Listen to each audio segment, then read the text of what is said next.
I can see we are still awaiting our mentors and other mentees are joining. Amina, please kindly indicate if you send a reminder to our mentors and what are their responses before we start.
All right. While we are waiting for our mentors, I'll just be taking the announcements and also reading our mentors profile for today. I hope you can all hear me clearly.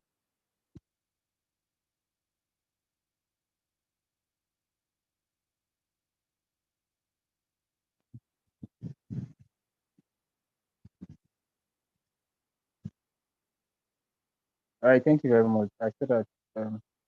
Let me quickly share my screen.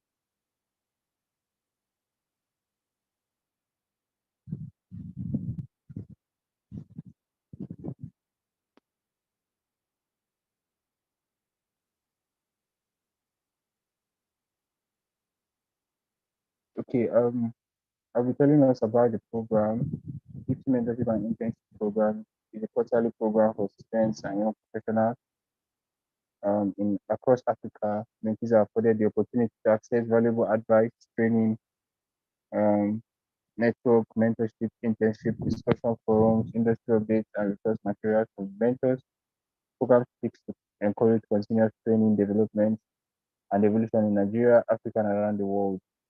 As well as you can always watch some of our videos on the internet like YouTube and Facebook by searching for GIIPCC or hashtag GIIPCC about the program seeks to provide easy access, guidance, training, and resource material for students and young professionals in Africa to facilitate dialogue and network among experienced and less experienced practitioners, to transform mentees into mentors and leaders for the next generation, and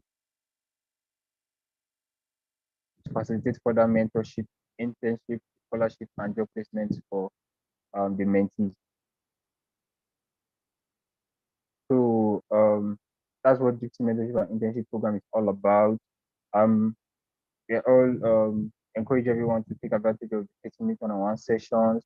I know this is week 2, and we are still getting to meet some of our mentors. And maybe along the way, maybe when we are like week 5, maybe you would have a favorite mentor or two. So you just indicate that you want to take advantage of this session, and this session is mainly for you to like have a one-on-one session and maybe share any problems, any industry difficulties you are having with the mentor in that has specialties in that area, to get life hacks, secrets, directions from your favorite mentor. And this is taking in mentees for this quarter and also next quarter, which is fourth quarter, on some of these courses that I'll be mentioning: intellectual property, artificial intelligence, the energy industry, fintech, health tech and law, patents drafting, blockchain, NFTs, and metaverse, data privacy and protection, and of course, entertainment business stuff. I'll be taking our mentors profile immediately. Our first mentor for today, Mr. Akolabi Ojosu, is manager legal and corporate service at Smile Communications Nigeria Limited, has particular expertise in telecommunications and energy project development, regulations, and policy. Um, He has advised governments, operators, and investors on a wide range of transactions involving the development of on-grid and off-grid power projects, metering service, offshore oil and gas exploration, production, facilities, utilities, and infrastructure. A key electricity market expert, Afolabi is a former legal advisor to the Nigeria Institute of Energy Economics and lecturer candidate at the Center for Petroleum Energy Economics and Law of the University of Ibadan.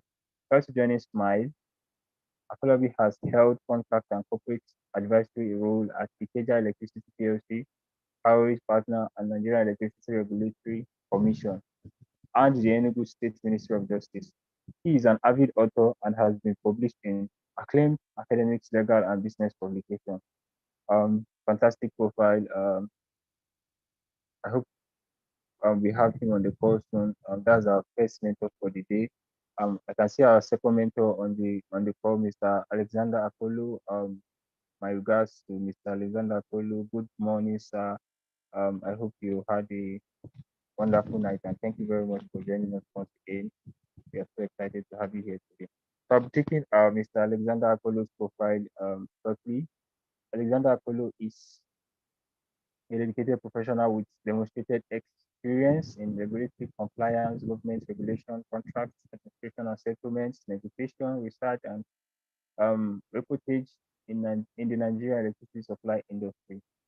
He has recently joined Nextia Power, a subsidiary of Nextia Capital Limited, as a senior energy consultant. Prior to this role, Alexander was a regulatory affairs and government regulation manager at the Nigeria's largest electricity distribution company, but electricity distribution company (PLC).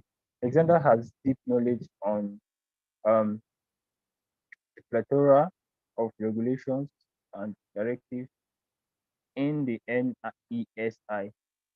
He has worked as a technical assistant, Bureau of Trade and Investment, and a contracts management analyst at the Embassy of Brazil and Nigerian Bulk Electricity Trading PLC, respectively. Alexander is about to complete a Doctor of Philosophy (PhD) degree in Studies, Energy Studies, Renewable Energy Finance from the University of Ibadan. He holds a MSc Energy Studies Economics degree from the University of Jos. He has attended several energy conferences within and outside Nigeria. He is a member of the Nigeria Section of Energy Economics (NAEE), Global Association of Risk Professionals (GRP), Society of Petroleum Energy (STP), and the Energy Institute. All right, thank you very much for joining us on the call today.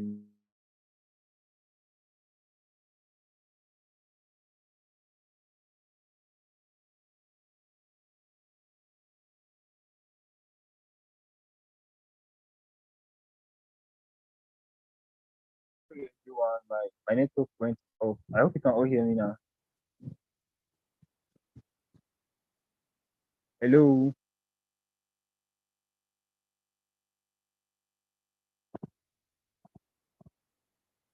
please let's indicate if you can hear me before I continue. All right, I just saw a chat that Blossom can hear me, so I hope everyone else can also hear me. Um, we are all welcome to the week 2 of energy industry and JIIPCC mentorship and internship program for the third quarter. And our topic for today is the power industry. We have our two prestigious mentees that will be joining us today. And as I can see on the call, Mr. Folabi is already on the call. I'll be giving the floor to Mr. Folabi to mentor us, tell us about the industry, and give us an overview on the topic and recent updates on that topic. Pending when Mr. Afolabi or just to join us. I think we'll be giving Mr. Alexander 30 minutes mark to really elaborate the topic.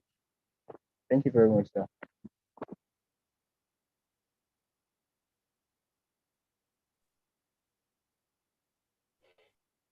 Hello, good morning.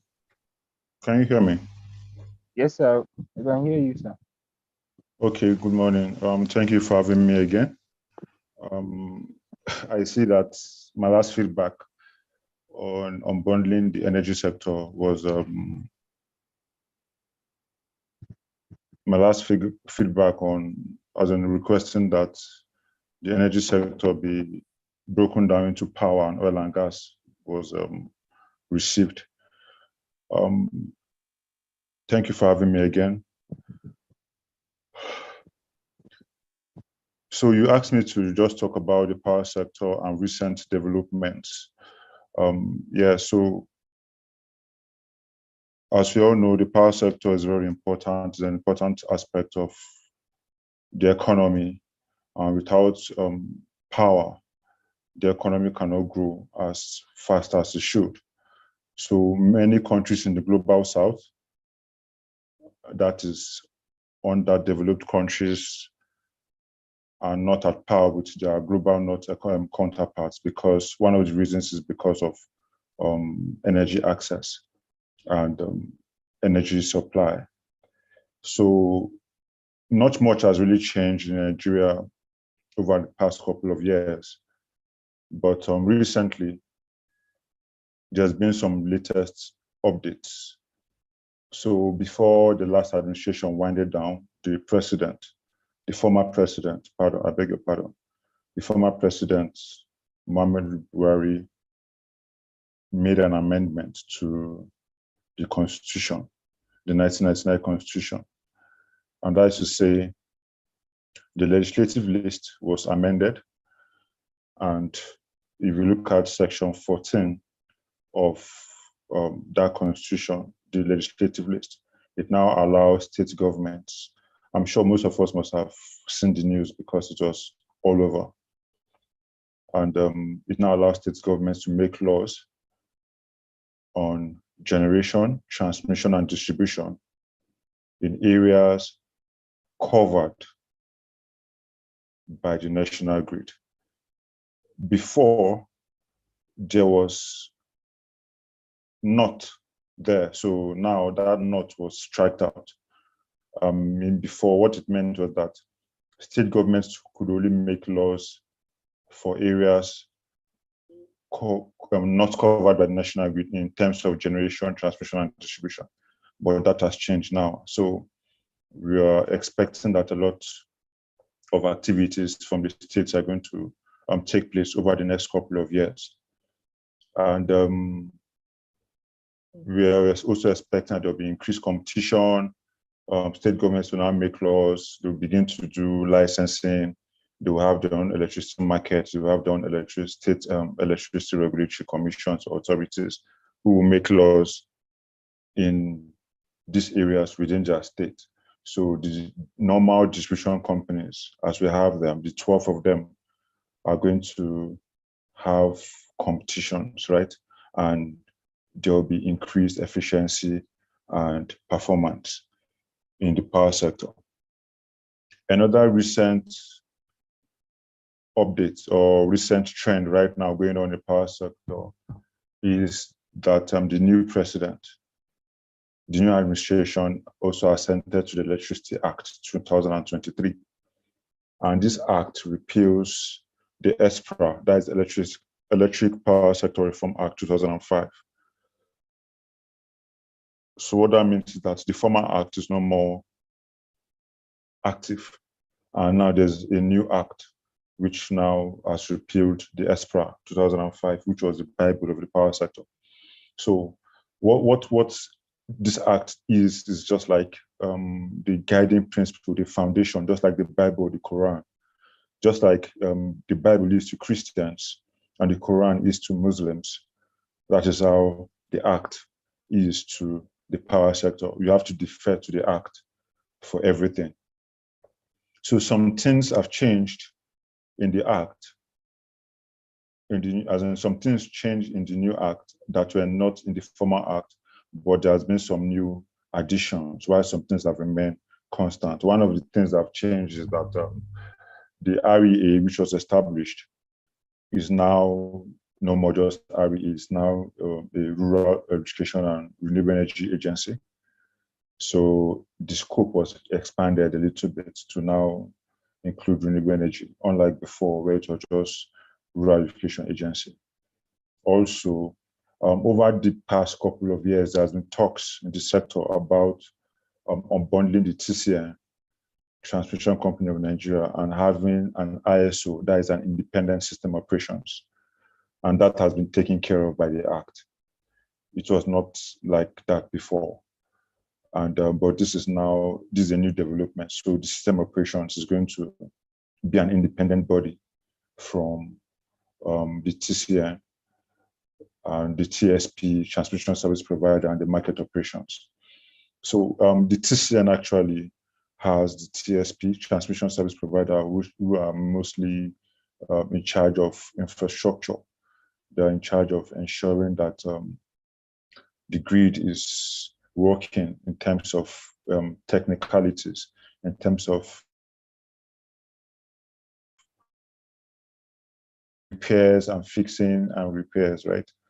And the market operations manage the commercials. They're the ones that manage the trading, that is the buying and selling. They're the ones that look at how much energy is generated and how much energy is generated and uploaded onto the grid and billed to the distribution customers as well as their international customers. So as we know, before we had 11 discos, but now a new disco recently has joined, which is the Aba distribution company. So we have 12 discos, and we also have international customers. CEB, that is Benin, and Nigelec in Niger Republic are Nigeria's international customers. And why we have that is because we have the dams that flow from these countries. And if there's an agreement between Nigeria and these countries, because if they dam these rivers in their own countries, our own tree or our own hydropower plants will not be able to have enough water supply for hydro generation. So that is why we have to sell to them. And we sell to these countries in dollars. We have a couple of generation companies. Right now, there are about 24 currently operational in the country. And as I said, we have 12 discos right now. So this is just to show you the value chain of how this sector is, and to also show the importance of the ISO. So before, the system operations was embedded with the TSP. So now they are now independent. That is to say, they do not report. They have their own management, right? They have their own management and their own executive boards and the rest. So that is one of the importance, or one of the good things that have come out from the new Act, the new Electricity Act 2023. Also, in the new Act, the state's ability to make laws was also there. The one I mentioned earlier was also incorporated in the Act. So that's I've already talked about that. So there's no need to go through that anymore. But that was very, very important. Then one other important thing also in the new Act, is the fact that the discos are to have the discos license, because right now the discos have 2 licenses. They have the distribution license as well as the sales license, like the retail license. So the Electricity Act is trying to break these licenses into 2. So a distribution company is going to have the distribution license, which is being in charge of the wires, the infrastructure, the assets. That is transformers, feeders, the lines, and everything, the meters, right? While the electrons that flows on these assets will now be operated on by another company. So that's what the Act has tried to do, which is also a recent development. So these are some of the new things that are coming up. And I mean, the NEC just organized a stakeholder workshop earlier this week to bring in all the stakeholders around to talk about this, because it's a very, very important aspect. So, and also the regulator is not averse to having the states have their own electricity markets. They are willing to work with any state that is willing to have its own electricity market. Shortly after the former president made the shortly after President Buhari amended the constitution, the electricity market of Lagos was established, right? So I think Lagos is already on board with that. Ondo State is already doing something in that regard. Also, Edo State is also doing something in that regard. Then I also know that Anambra State and Enugu State are also working on establishing their own electricity markets as well. So what this should do is that the state governments, through the state established electricity boards and electricity regulatory agencies, will now begin to give out licenses to state players who will now generate, distribute, and transmit within the state. So this is a very, very fundamental aspect of the Electricity Act 2023 that's on board. For other recent, so these are the major recent developments in the power sector, and I'll stop here. Thank you very much.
You know,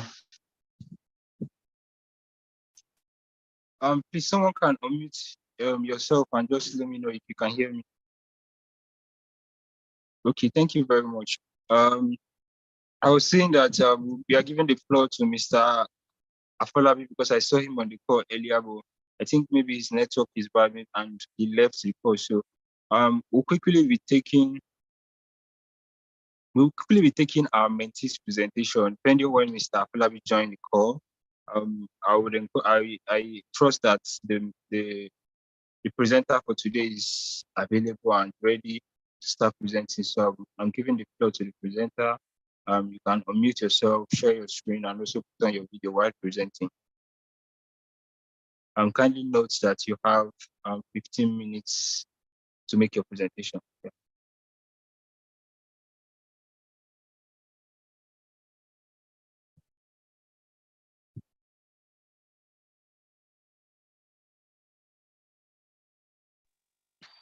Good morning. So I'm trying to share my screen. Just give me a moment.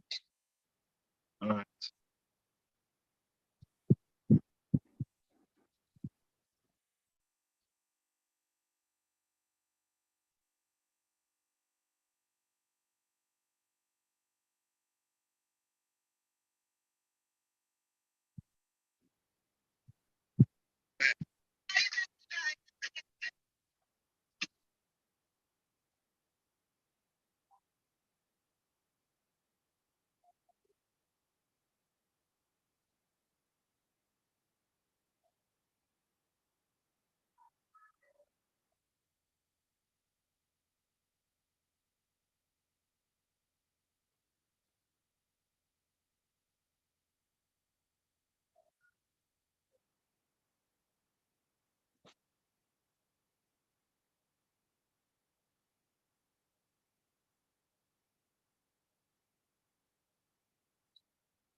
Please, can you see my screen?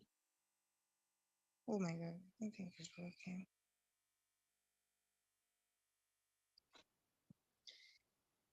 Are you guys able to see my screen? We can't see your screen yet. No, Okay. we can't see your screen. I'm coming. What's going on? What's going on?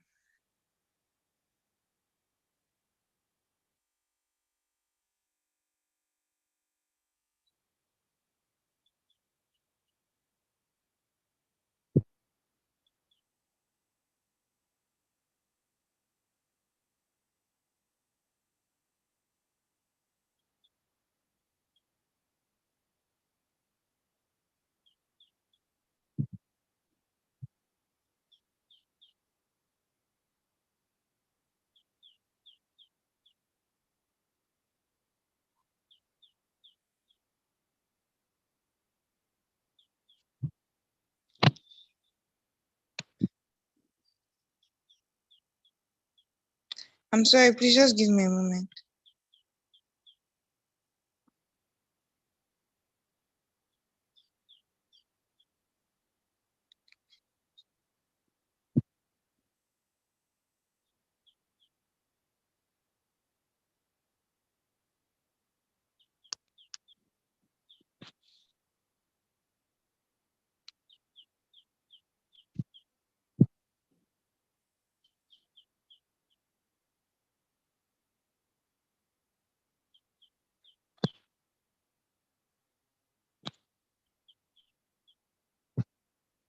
Okay, how about now? Yeah, it's loading. Okay, You can see your screen now. okay.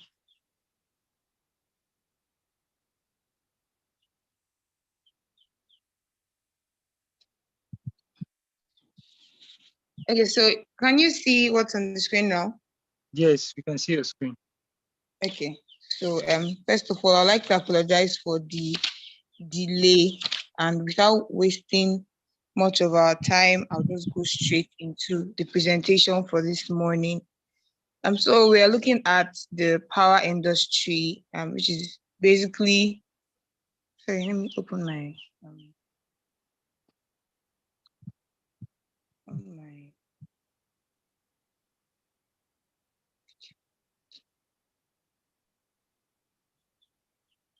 so which is basically electrical power, right? So the electric power industry. So we're going to be looking at the definition and examples of the power industry. We'll look at the history of the power industry, sources of power, how the power industry works, challenges of the power industry, conclusion, and some recommendations. So I'm actually the backup presenter. The main person that was supposed to present today is actually not feeling well. So yeah. So the electric power industry covers basically generation, transmission, and distribution of electricity. So we can break down the industry into three major parts. A part deals with the generation, another part deals with its transmission, and another part deals with distribution of electric power from where they are produced to up until the power can get to your house.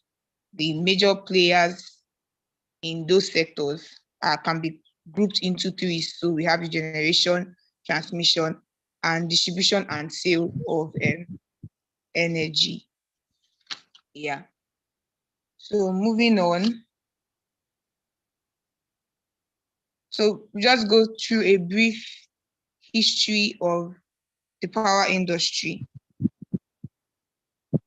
So if we're talking about how the power industry has come, there has been a lot of innovations and inventions that has to do with electricity and power supply and all, but the major ones that began what electricity as we know it now started with, we can point out like three major inventors. We have Michael Faraday, we have Thomas Edison, and then we have Nikola Tesla, right? So if we follow this presentation, you can see that commercial distribution of electricity started in 1882, and from then up till now, we've been having different modifications, regulations, new innovations, and stuff like that. Please confirm if you can hear me. Yes, we can hear you. Okay, thank you. So, when the distribution first of all started, it wasn't the way we know it now. It wasn't, electricity didn't go to the houses of people. So you will just get electricity maybe on the street. Like, for example, when Thomas Edison came up with an invention of light in the light bulb, they used to supply electricity to the streets, and then from then on, things began to, take shape and all. So basically, the industry has been broken down. So like I said before, the industry is broken into generation, distribution, and transmission. But that was not how it was like initially in the beginning. But now it has been broken up, and everything has like that advantages and disadvantages. But towards the end of this presentation, we would look at the disadvantages and some of the problems that the power sector faces. So when Thomas Edison came up with the light bulb and everything, he was using something called direct current. If you look at this first point towards the last sentence there. Thomas Edison developed and sold a commercially viable replacement for gas lighting and heating using locally generated and distributed direct current electricity. Then this man, Robert Hammond, he took it to the UK, and then he began commercial distribution. But then one of the major problems that Edison encountered was the problem with direct current, in that the plants needed to be close to the consumers, so that because of the voltage and the power supply, and then it wasn't possible, it was not going to be sustainable to have plants close, and then they will not be able to regulate the current and everything. And so that's where we have the famous, everybody knows, or maybe not everybody, Tesla.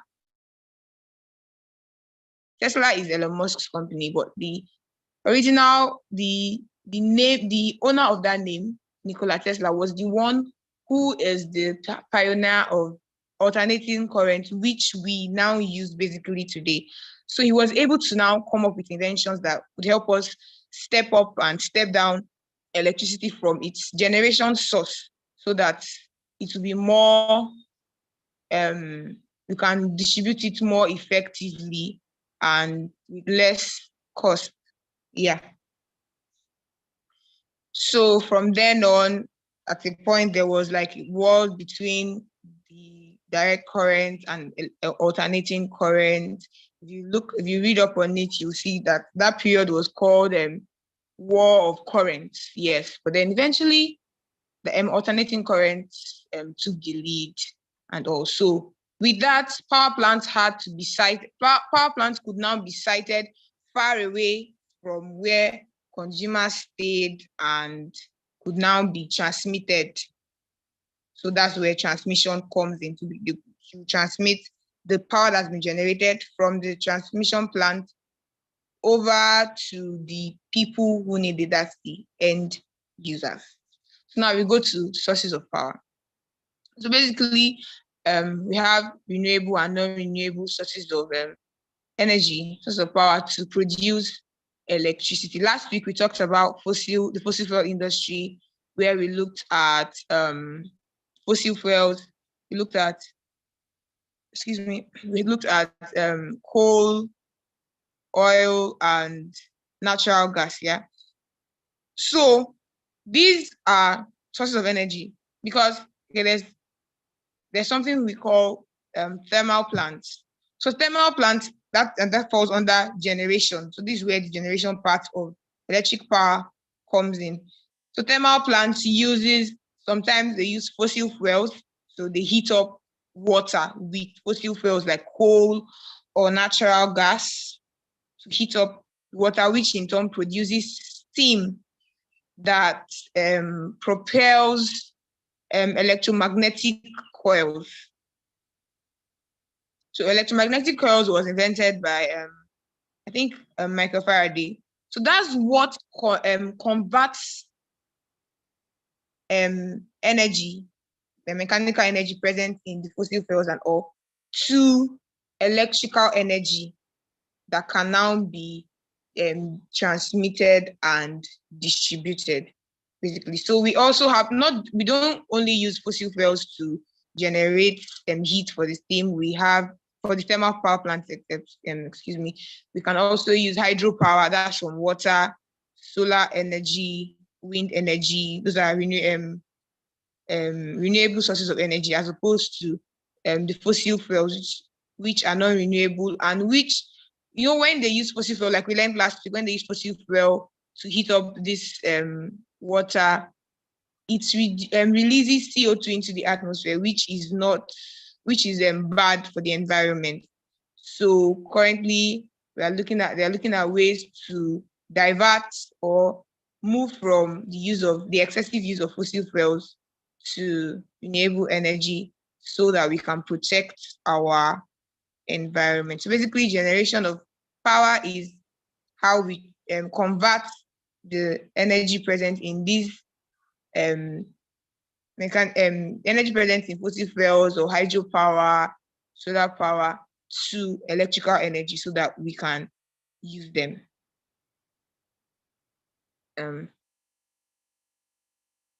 So like I've explained earlier, how the power industry works. They have the electricity generation. So we have power stations, we have electric power transmission, electricity distribution. When our mentor was speaking earlier, Mr. Alexander, he talked about discos. So discos are like distribution companies, and we have like some examples of distribution companies in Nigeria. We have, like, for example, now I stay in Ekiti State, and our distribution company here is Benin Electrical Distribution Company. So for somewhere like Port Harcourt, we have Port Harcourt Electricity Distribution Company. For somewhere like Abuja, we have Abuja Electricity Distribution Company.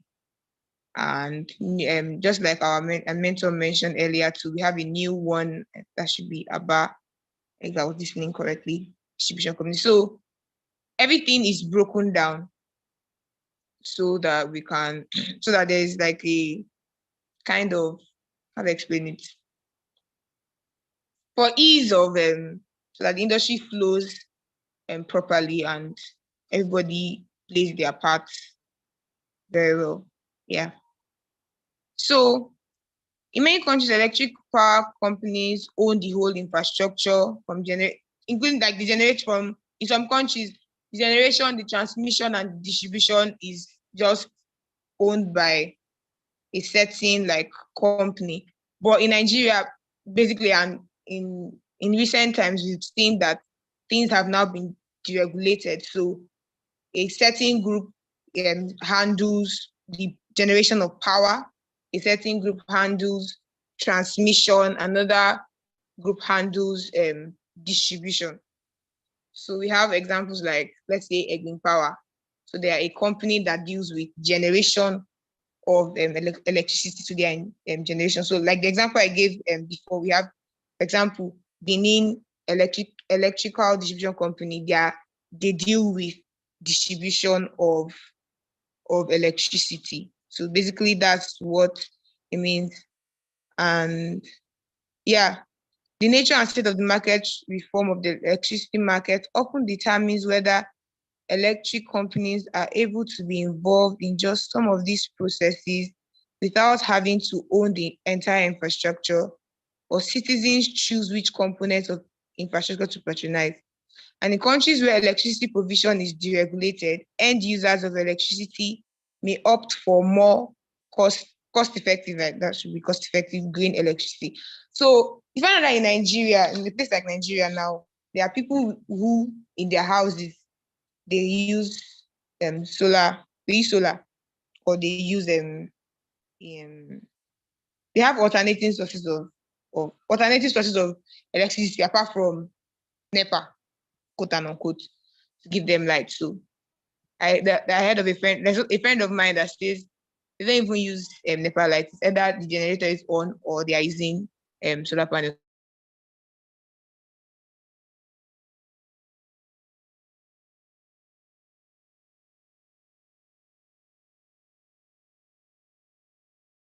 Because the industry has mostly been deregulated. So people, can you see me? I call. Sorry about that. Can you hear me, please? Hello? We can hear you now. Okay. Okay, please, at what point did you hear me last?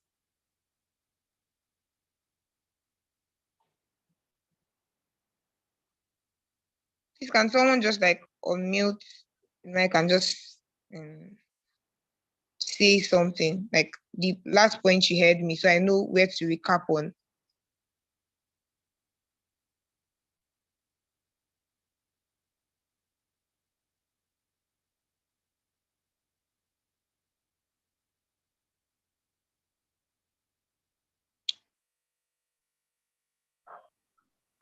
You were saying something about um, people now using other alternative sources of energy, like solar panels. You're trying to give an example of your friend. We In his can't house, see your they screen. now. We can't see your screen. Okay.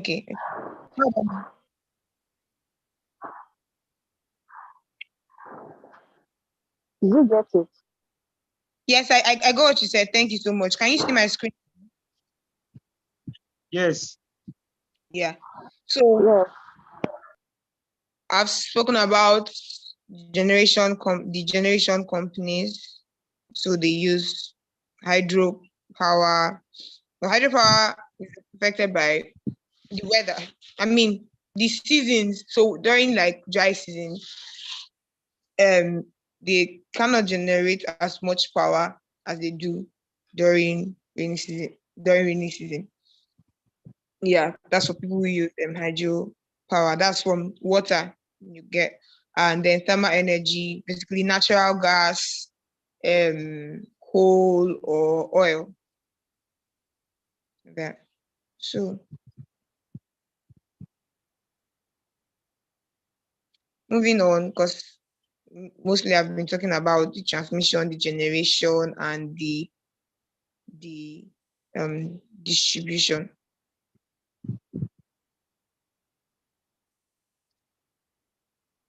So going on, now that we have discussed the three main segments of the power industry and the flow of energy, we have to understand how money flows, because the goal of every venture is to make profit, yeah? So we need to understand how money flows between these entities. So basically, money flows so by the time they generate electricity and it's transmitted and it's distributed, we, the end users, have to now you have to go to the office and now buy electricity, right? So maybe you buy some units for your meter or you pay for your NEPA bill. So basically, it flows from us now. It now flows then back to the generation companies in such line. Yeah. So money flows in the opposite direction of electricity, in that the consumers pay the discos, and the discos pay transcos, and the transcos pay generation companies. And so some of the problems that this can cause is that there's electricity theft. So electricity theft is basically, okay, let me give a typical example. They bring lights in normal Nigerian language, normal Nigerian slang. They bring light to the house, and let's say after the month, the officials are now moving around the streets, and then they have to like knock from gate to gate to demand for people to pay for their electricity bill. Yeah, we get that sometimes. We get that we're in Nigeria, and sometimes these things could be, manipulated. Maybe the prices they're looking funny, but we still cannot deny the fact that people do not pay their bills, and so the monies that's supposed to be generated cannot be generated, which creates a problem for this industry. Another example of electricity theft is that sometimes some people may boycott the flow, the transmission. So let's say, for example, there is a meter in your house, but then you worked your meter in such a way that you can tap in lights directly, and then people will not know that you are not paying for electricity and you're just using electricity. So the funds that should be generated will be, you will not, the officials will not be able to generate it, and so the money cannot flow back. So on to the next, Nigerian bulk electricity trader. Fortunately, due to low tariff levels and electricity theft, like I explained earlier, not enough revenue is generated by customers to pay for distribution company operations and services provided by transmission companies and the generation companies. Therefore, that's the Nigeria bulk electricity trader. They end up paying these entities through facilities such as bank guarantees. Yeah. So we also have system operators. So the Nigerian bulk electricity trader, they deal with the cash flow, but then system operators deal with the flow of electricity. So they are the ones that determine where there is light and where there is no light. Because in Nigeria, for example, the production, like the electricity that we have, is not enough to meet the demand. So the supply is lower than the demand. Yeah, I think that's the way to put it. So now these system operators, what they do is that they are the ones basically moving the chessboard. I mean, okay, since this light that we have, this power supply that we have is limited, let's give this area light so amount of time. Yeah, and then after we take this light and then we give it to these people. So at least if everybody cannot have it at once, some people can have it at intervals. So that's basically what system operators do. Then we have the Nigeria Electricity Regulatory Commission, that's the NERC. They're the regulatory body for the electricity sector in general. And then we have the Ministry of Power. So the Ministry of Power basically implements policies. They're just like the political arm of the industry, political body without direct power, but holds influential power over the industry. For example, the Ministry of Power cannot change tariff, nor can it provide the license to a new generation company and all that. So in the course of my presentation, I've spoken about some challenges like electricity theft. I also have some that were not categorically listed. So, okay, so for the ones that are here now, we have the funding, like from electricity theft because of people boycotting and stuff like that. Then the power sector has been struggling. Sorry to interrupt you. Our presenter, you've extended your time like times 3. So I Really? just want you to see how you can quickly summarize. Thank you. Okay, I will do that now. Okay, so since I've spoken about the challenges before, I will just move on to the conclusion. So in order to successfully operate a business in the power industry, gaining an understanding of how the industry functions, as well as the influential entity present is a necessity. So we have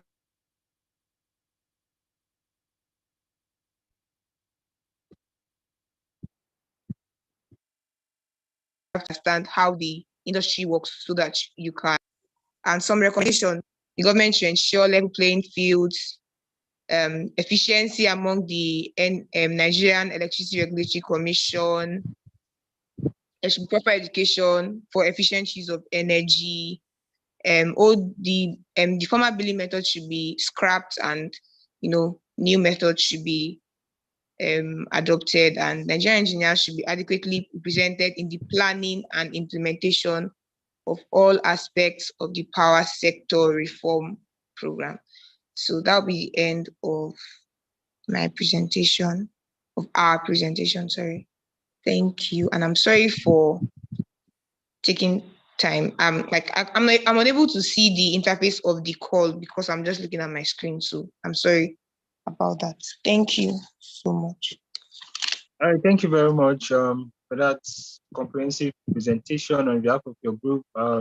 Thanks everyone that contributed to that work of compiling the PowerPoint presentation and also the research.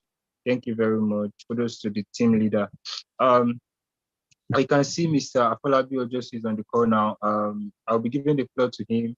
I believe he joined while you are presenting, so he would be giving us an overview of the topic in general and also commenting on your presentation. Thank you very much, sir. Good morning, everybody. Good morning, Blossom. Apologies for joining late. I think I joined previously and got locked out.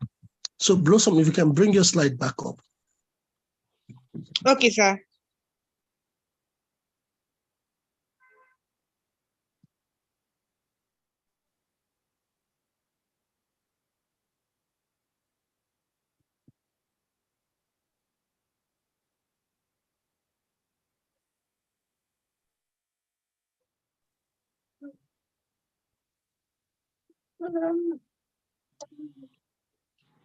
Yes, sir. Can you see my screen? Your screen. We can see your screen. Okay, thank you.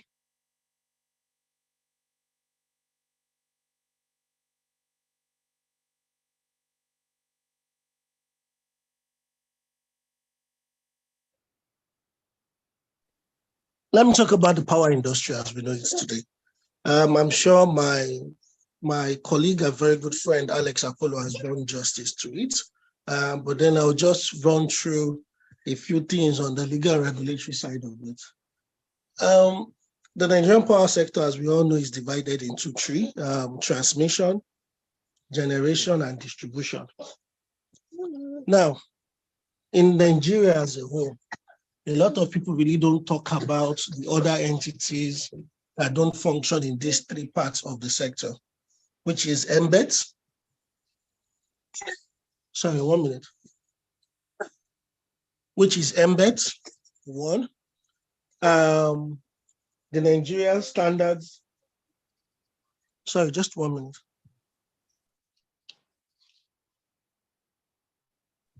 So I have my baby just trying to run around. All right. The operator of the Nigerian electricity system also. So there are two people don't talk about, embed and the market operator. Every Nigerian just wants to see lights, like Blossom would say it. The aim of every Nigerian is to be able to shout up NEPA, to make sure that there is steady power supply. But what are the activities that allows there to be power in our various homes? One, adequate generation of power. Are we adequately generating power? Do we have enough power in the country today that is adequately generated? Two, are we able to distribute that power that we have generated to the entire populace? And three, at what price have we generated that power? How can the populace be able to afford to pay for that power?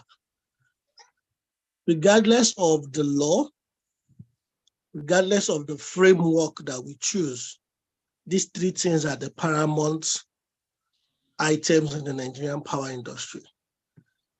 The power industry evolved from NEPA to PHCN to the unbundling of the discos to the individual private entities we now have today. Various discos covering various areas. You have Ikeja Electric covering parts of Lagos and Ogun State. You have ECO covering parts of Lagos and Ogun State also. You have Ibadan Disco covering Ogun State, Ekiti, Kwara, and some parts of Ondo also. You have Benin Disco covering Benin, some parts of Ondo, some parts of Ekiti. You have the Abuja Disco, you have the Kaduna Disco, and so on and so forth.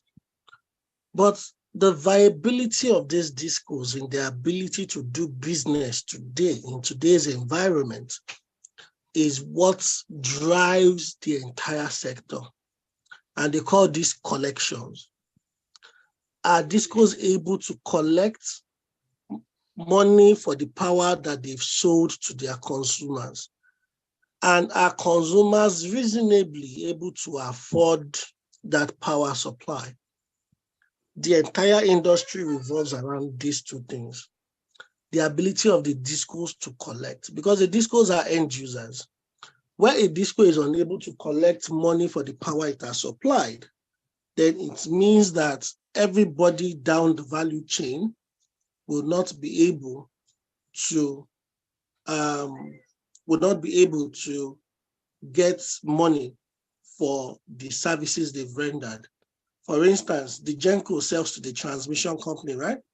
So it means that for the GENCO to get paid, the transmission company needs to collect money.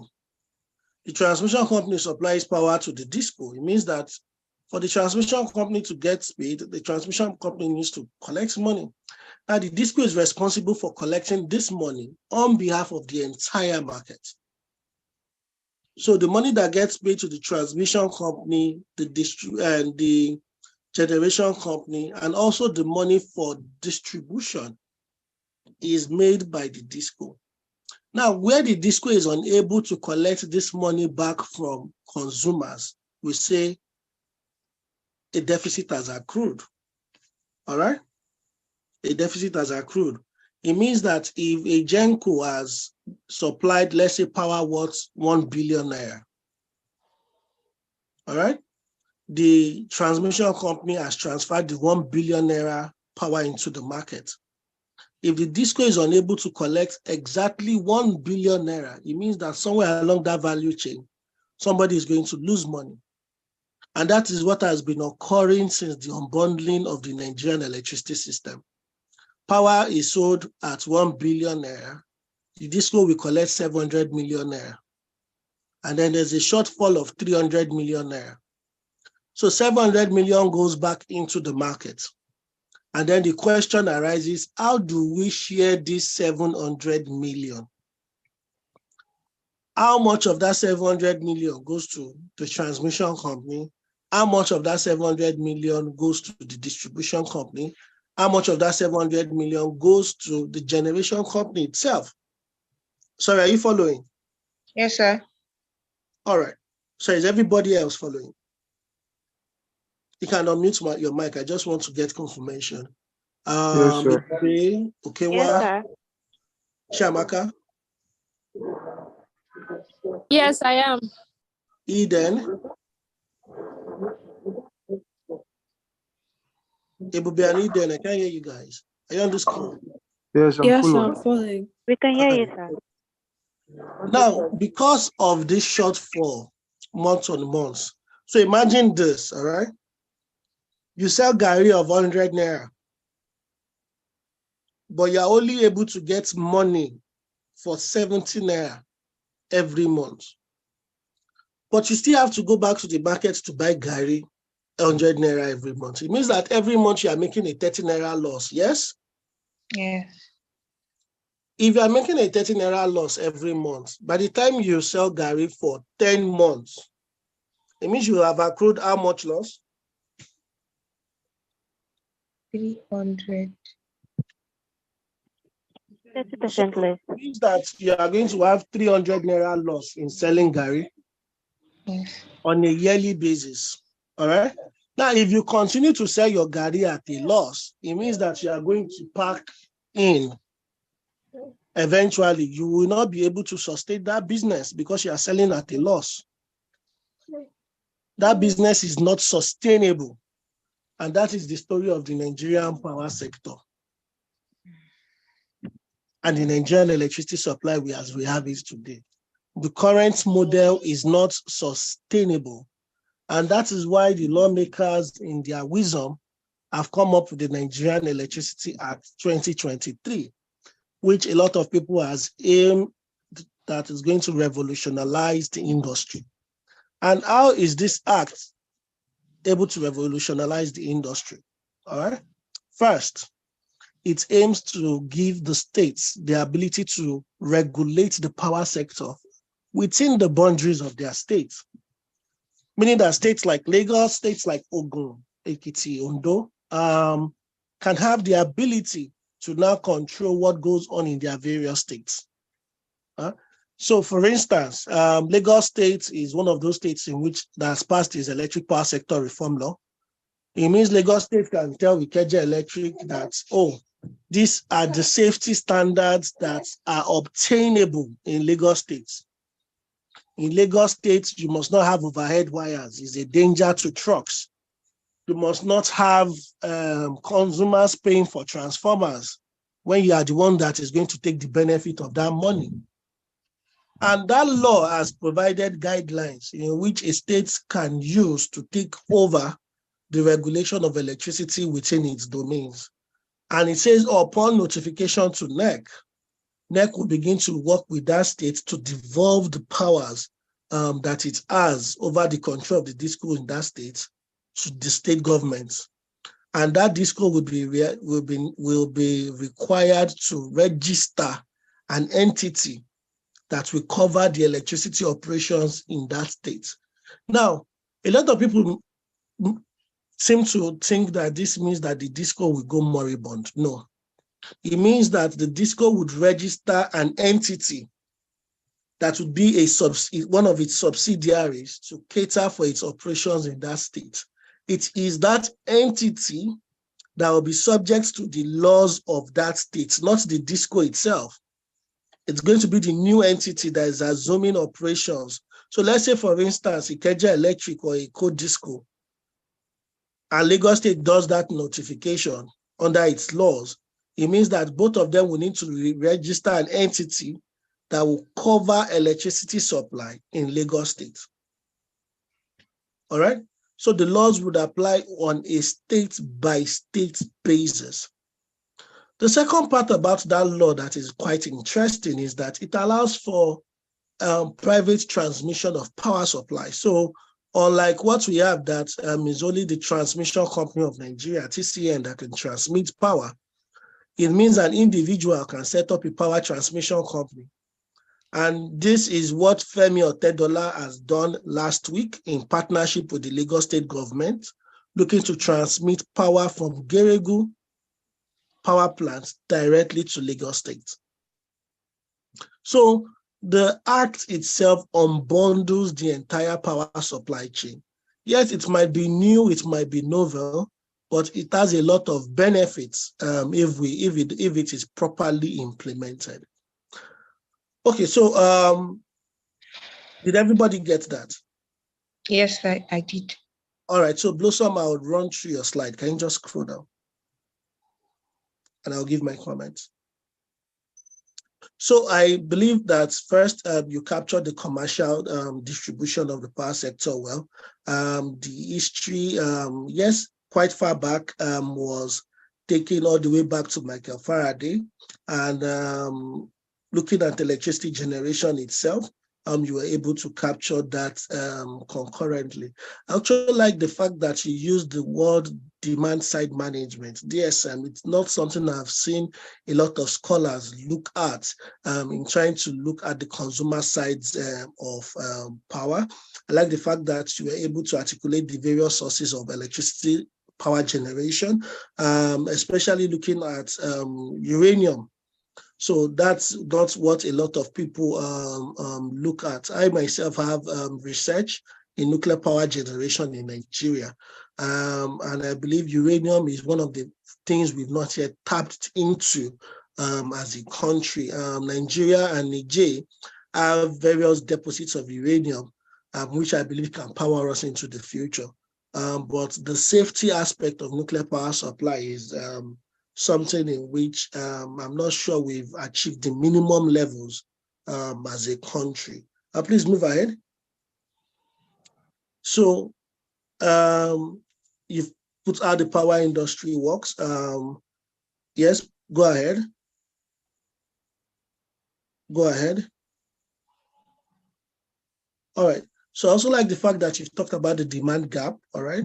The demand gap is what a lot of people really don't talk about. A lot of people will say, as a country, we generate about 5,000, 7,000 megawatts of power on average. But the fact is that while we generate that, the grid, while we generate that, we can actually do much more. We can generate about 1,300 megawatts of power in Nigeria today. But the capacity of the grid to carry that power is what is in question. The national grid itself, at any point in time, I've not seen it do more than 6,500, 6,800 at any point in time. And this data is available on the website for the operator of the Nigerian electricity market, UNEM. All right.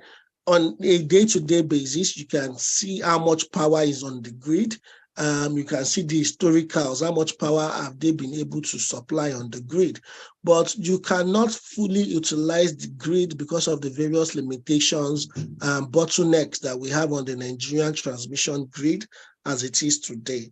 I'm aware the federal government is implementing projects to remove these bottlenecks and then to expand the capacity of the grid. But before we begin to talk about 24-hour power, we need to talk about expanding the grid, and the transmission company of Nigeria is responsible for that. Maybe by the time we begin to see private grids come online, like the one that Otedola's firm is planning, the one companies like Egbin Power is also planning, and we begin to see private grids come online, then I believe we'll be able to see an increase in the capacity. But I can tell you that the Nigerian grid as it is today, I'm not even sure that we're able to carry 7,000 at any given point in time. So you carry 7,000 for 3 days, it's going to drop down. The next thing you might be hearing is system collapse. So, but we acknowledge the fact that the government is working on all of this to remove this bottlenecks. So let's go to the next one. So these are the distribution companies, yes. Next. So yes, so this is what I wanted to talk about. Cash flow mechanisms in the Nigerian electricity supply industry is a tricky topic on the best of days. And why is this a tricky topic? From the tariff of electricity to tariff shortfalls to debts, that is legacy cash debts, legacy gas debts, current gas debts. There are various kinds of debts in the industry. And the question is, how do you begin to resolve all these financial issues? I believe that the financial issues in the Nigerian electricity industry is 80%. The technical issues are just 20%. It's the financial issues that is actually slowing down the industry. There are, as Alex will come in and will tell you, there are various forms of debt, various forms. From the federal government trying to introduce gas payment assurances for generation companies, because generation companies could no longer pay their gas suppliers, and the FG having to put in various schemes, to tariff subsidy, to revenue shortfalls. So there are various kinds of debt, to even foreign exchange differentials in tariff as accounted for under the various MITO. There are various kinds of debts that has accumulated over the years. And this was what I was saying, that is the generation company that does all this, the distribution company that does all this collection from the end users. And when he's not able to do this collection, he's not able to collect money from Yarisi, Babarisi has also failed to pay money, then there's trouble in the industry. So let's move on. All right, so MBET is responsible for ensuring that the market moves, and by this way, it calls on the various bank guarantees or various discos when they are unable to collect money, all right, from the consumers. So when MBET does a cash call on your bank guarantee, as a disco, you are meant to top up that guarantee. However, the situation we see in Nigeria is discos going to court to prevent MBET from calling their bank guarantee. Now, when MBET is unable to call the bank guarantee, it means that MBET is unable to make payments as appropriate to the various quarters it needs to make payments to. In instances when MBET calls the bank guarantee, some discos don't top up. So MBET has called maybe, let's say, 2 billion naira out of a 50 billion naira bank guarantee. And then the discos that need to top up immediately do not have the financial capacity to top up that bank guarantee. And then it becomes a market issue. In some cases, you are seeing notice of intention to commence enforcement action against this disco because they have failed to put their bank guarantees in place. I can tell you that up as of to there are even discos that allegedly they don't have bank guarantees in place in the market, allegedly. So this is what the industry is facing, cash liquidity. And like I said, 80% of the issues in the Nigerian power sector are financial issues. They are not technical issues. The technical issues are issues that the technical experts are handling, but the finance seems to be in a quagmire on its own. Let's go ahead. All right, so this is what I was saying, the system operator. A lot of people talk about the various participants in the market, but barely few people mention the system operator and the function of the system operator. So the system operator is like a traffic warden on the road, telling power which direction to go to. Primarily situated in Oshogbo, Osun State, they direct power across various facets of the country, and they direct power. All right, so that's what their job is. So you might not see them called the system operator. You will see their name as ONEM, operator of the Nigerian electricity market, ONEM NG. Yes, that's what they are called. So you might not hear about them all the while, but that's their name, ONEM. So you can look that up later. Then finally, I would like to speak on the Ministry of Power. Over recent times, I believe that the power of the Ministry of Power has waned in terms of governing the electricity sector in Nigeria. Much more, you have the power of the regulator NEC in place in modern times. So I believe that there's a need for government to also intervene to make sure that the Ministry of Power properly oversees this sector of the economy. So for me, the rest of your paper duly captures what you've saying. I believe you could have spent a little bit more time because the paper was quite wordy, but you absolutely captured the essence of the paper. Thank you very much. Thank you, sir.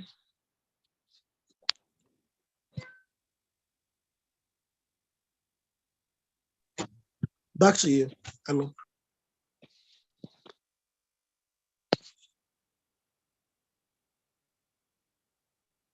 Hear me now. Hussein, we can hear you now. Okay, thank you very much. Thank you very much, Mr. Folabi, for that very, very simplified explanation of how the power industry works in Nigeria and the problems that we have and where we have shortfalls, and also the comments on our presenter's presentation. I would also give the floor to Mr. Alexander to maybe comment also on the PowerPoint presentation. Okay, so I want to commend the presenter for our presentation. It was interesting, right? And I think she did, or our group rather, did a good job. However, I have the following comments, right? So can you go back to sharing your screen? Yes, sir.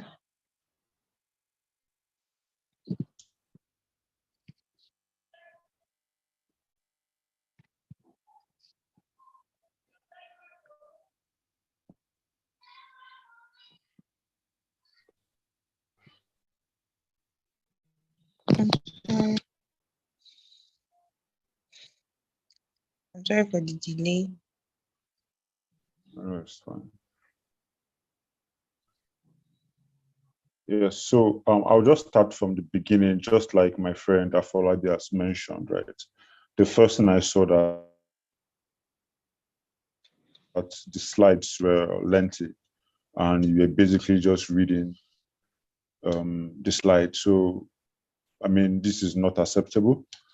I know you're still a student, but best practices when you're asked to do a PPT, you are just supposed to put PowerPoints, just as the name says, PowerPoints.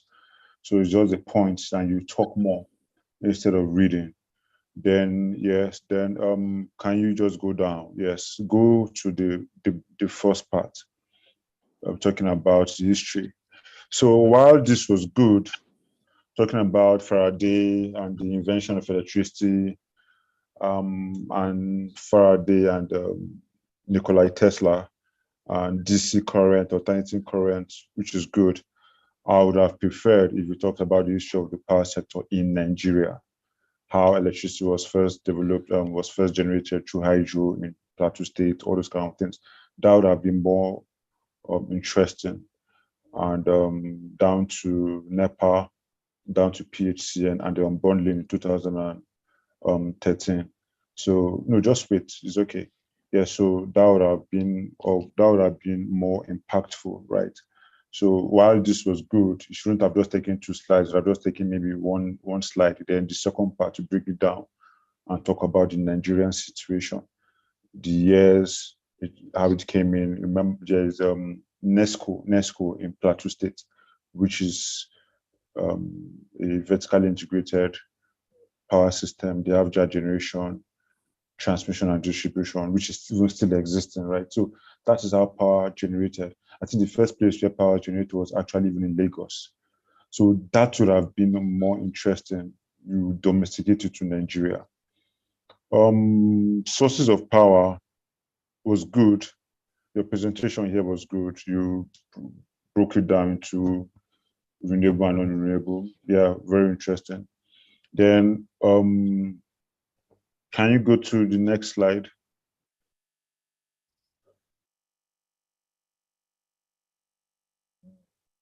The next one. Next one.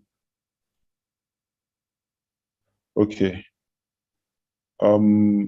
Obviously you did a lot of work, which showed in this research, right? When you're talking about the transco. Now, you said transmission companies.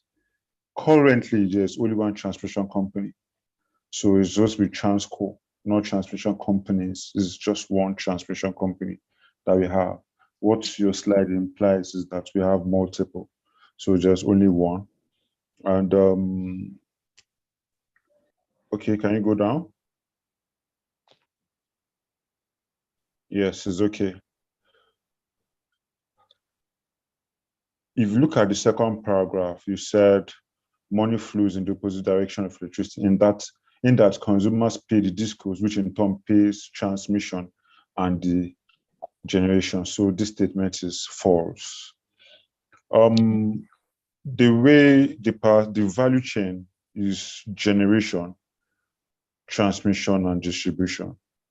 And some people like to add last mile customers, which is me and you, right? So for the flow of money, it flows from the consumers, which can be residential, industrial, or commercial, to the distribution companies. The distribution companies now pay. So where we have transmission, there is mostly NBET.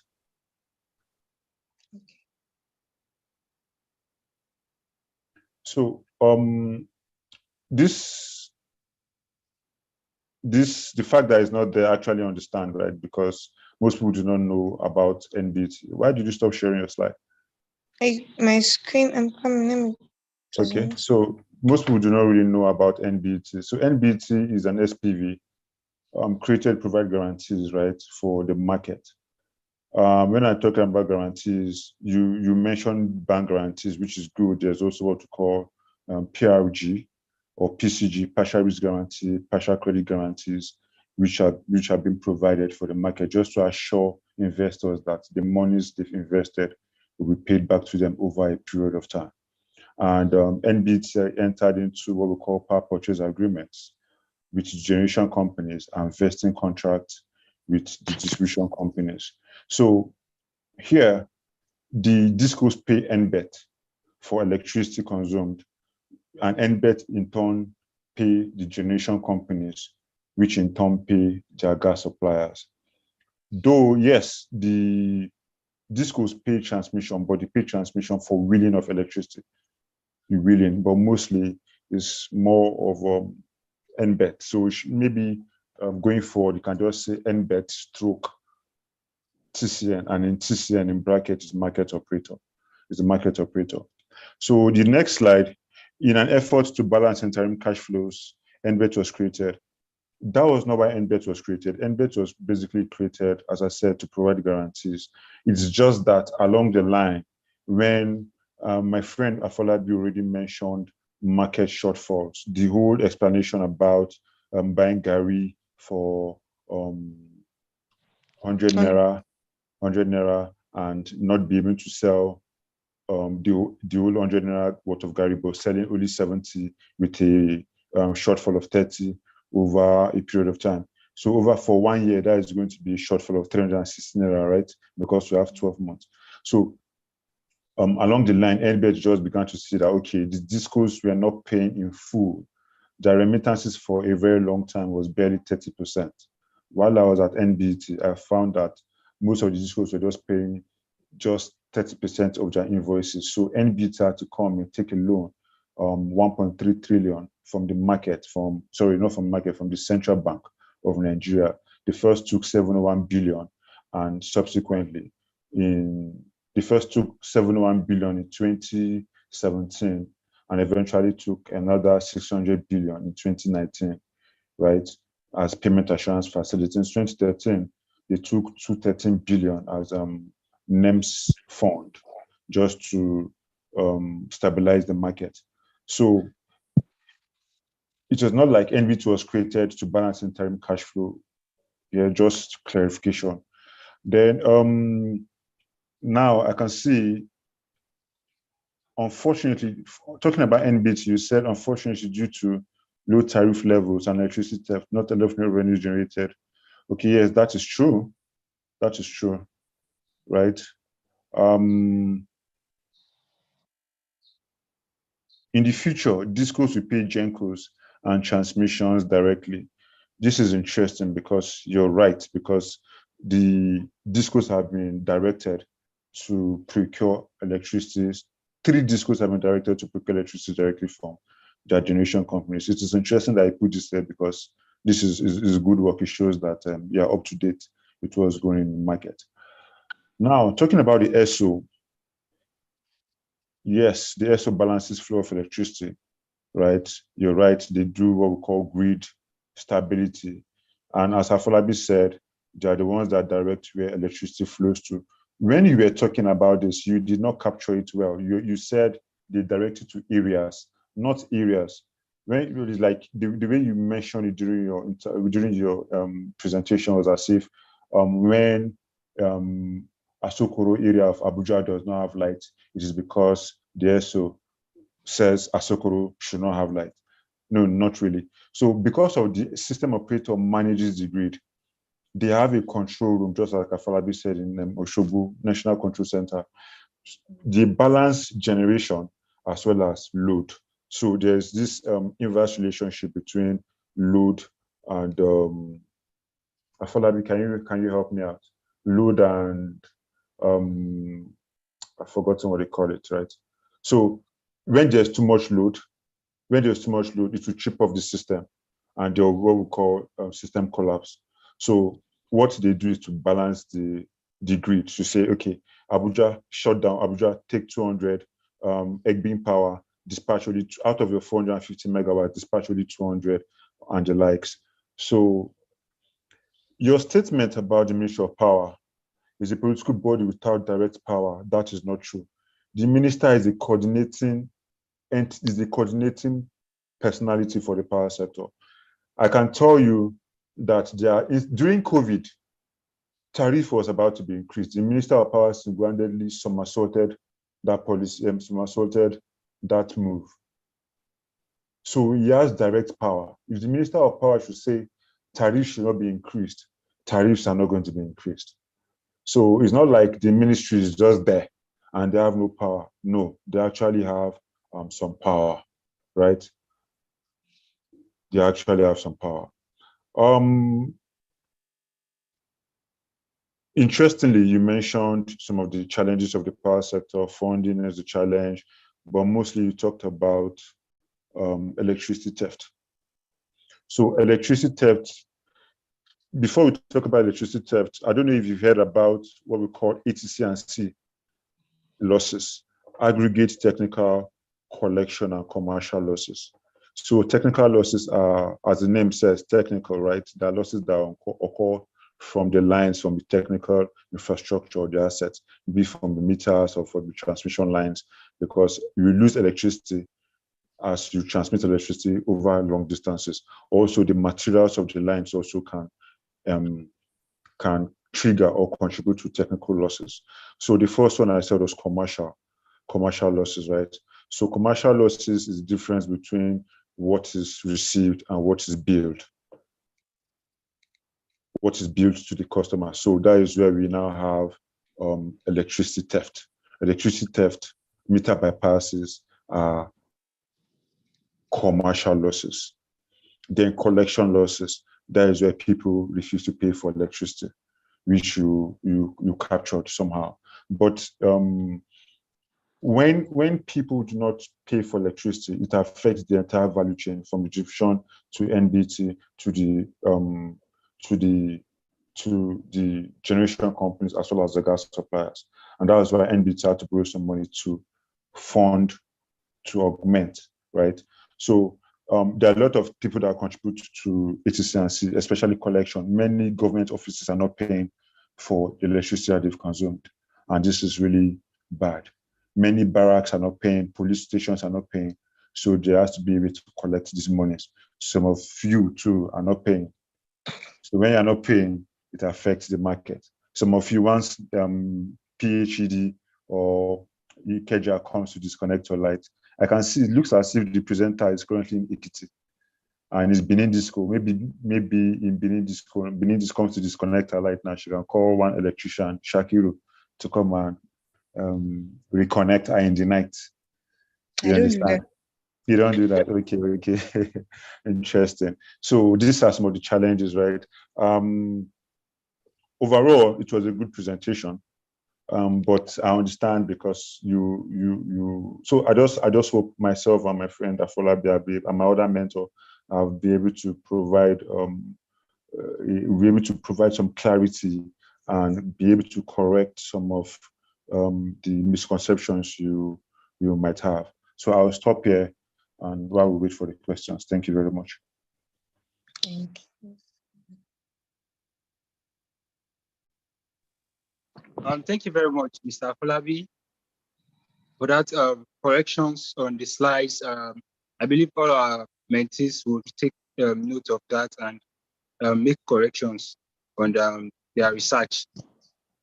So we'll be taking the questions now, but before we take the question. Sorry, that was Mr. Akolo. Okay, Mr. Akolo, sorry, Mr. Alexander. I call him Alexander, sorry. I would encourage everyone to turn on their videos so we can take screenshots of our session today. Yes, thank you very much as you do so. Kindly turn on your video for like 30 seconds. All right, thank you very much. I thank you very much, everyone. Okay, let's smile for the camera. I'm taking the screenshot now. All right.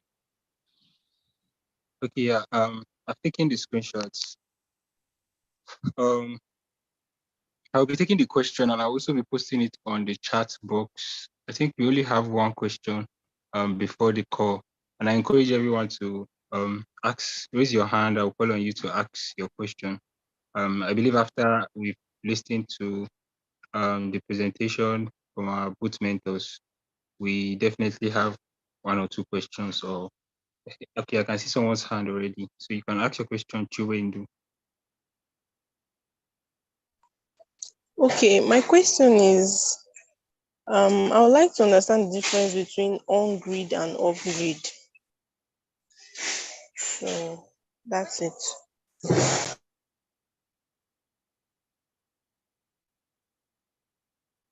So Okay, can we answer the questions as it's yes, been sir.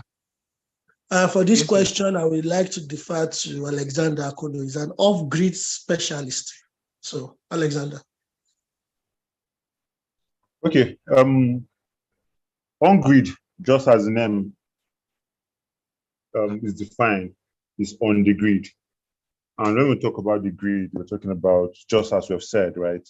So most of the talks about the power sector, as we've discussed right now, are about on grid. Generation, transmission, distribution on the grid.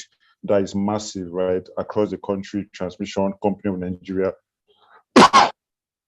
these are on the grid. Off grid, as the name also says, are off the grid, right? So remember during my first introduction, I talked about how the Electricity Act has brought out the REA, Rural Electrification Agency. And the Rural Electrification Agency is now REREA, which is Rural Electrification and Renewable Energy Agency. So the REA mostly focused on off-grid. And when we say off-grid, these are areas that are not covered by the grid. So REA provides funding. I know that the World Bank gave REA $350 million, right? And the AFDB, African Development Bank, also gave REA $200 million. That's a combined funding of $515 million, right? For underserved and unserved areas, including off-grid communities. So what this means is that, we've been talking about the discos. And as you know, discos have different communities under them. For many of us that are from the villages, right, we have, like my village, now my village is on the grid, but there are some people's villages that are here, their villages are not on the grid. Maybe because the villages are too far from the grid system. So the distribution company has not decided, or has decided that it is not economical to take electricity to those people's villages, right? And I'll be very frank with you. Before, when I was in NBT, I used to have a feeling that discos did not want to pay. There was a time I was in NBT, Afolabi was in Ikeja Electric, and I was always calling, why people not paying your bills, right? It's because they need to make money. Imagine when NBT pays invoices a disco of 10 billion in a month. Market operator invoices a disco 3 billion in a month. And a disco has to make at least 13 billion in a month so that there will be no market shortfall. At this point, disco is thinking about how to make money, how to give electricity to those areas like Maitama, like in Abuja now, let me say Maitama Central area, Wuse2, sweet areas, right? Wuye, Jai. Unlike places like Pape, places like Gwagwalada, places like Buhari, where there are too many people and they will not pay. So the distribution of electricity is an economic decision. So in this case as well, talking about off-grid communities, right, I would rather it was when I was in, it was now when I now left NBT and went into a disco and now understood these decisions. So because of the obligation to the market, NBT is beating down their neck, down the disco's neck, the regulator is beating down the disco's neck. So they have to find ways to make money. So they will not think it makes economic sense to take electricity to one village where their maximum willingness to pay is like 2,000 per month. My PhD work is on, a part of my PhD work is on willingness to pay for 24 hours of electricity from solar, right? And the highest willingness to pay among 6 communities was 4,000 naira. So off-grid are usually areas that are isolated. There are no lines, there's no transformer, there's no lines to do community. So what is best for those communities is to set up a isolated mini-grid system, especially for villages or communities that are in a cluster. They live close to each other. They just put a mini-grid system which has its own generation, transmission, and distribution system, but it is capped at 1 megawatt. But for villages that are very, very sparsely distributed, right, there is a village or is a community, but the people stay far from each other. Instead of doing that, you just put a solar home system for them. Rooftop solar, they call it rooftop solar. Just put a rooftop solar, as we all know, as some of you have. Just put it on their roofs, and they have the electricity. For some of them, they have this MTN Lumos. MTN Lumos is an MTN system that I think they pay like 5,000 per month. There are different packages, 2,000 per month, 5,000, even 1,000. You just pay per month. So that is the difference between on-grid. On-grid is like the general NEPA. Let me use NEPA, the general getting light, getting power from the grid, while off-grid is mostly for communities that are unserved. I hope I'll be able to answer your question. Please, if you require further clarification, you can ask me. Thank you very much, Sir Alexander Akolo. That was insightful. Thank you. I understand now. All right, thank you very much, Mr. Alexander. I'll be taking the question now while I'm still waiting on our mentees to ask their questions, their live questions. So this question is for our both mentors to answer. We can start with Mr. Flabi. What is the difference between the power industry and the energy industry? Okay, the power industry consists of mainly electricity in all forms. So when I say electricity in all forms, I mean solar, geothermal, hydro, gas, for power production. The energy industry, on the other hand, is power, oil, and gas. And very, very, very, very soon also, including, we're just going to categorize lithium as renewable sources of energy. So when we say the energy industry, we're not just talking about power. We're talking about oil, gas, and power. So that's energy as a whole. But when we say power, we're only referring to the electrical part of that industry. So we're not talking about the oil and gas aspect of the industry. Thank you. All right, thank you very much. I hope our mentees understand that answer very well. I will still be giving the floor to Mr. Alexander to also elaborate more on that.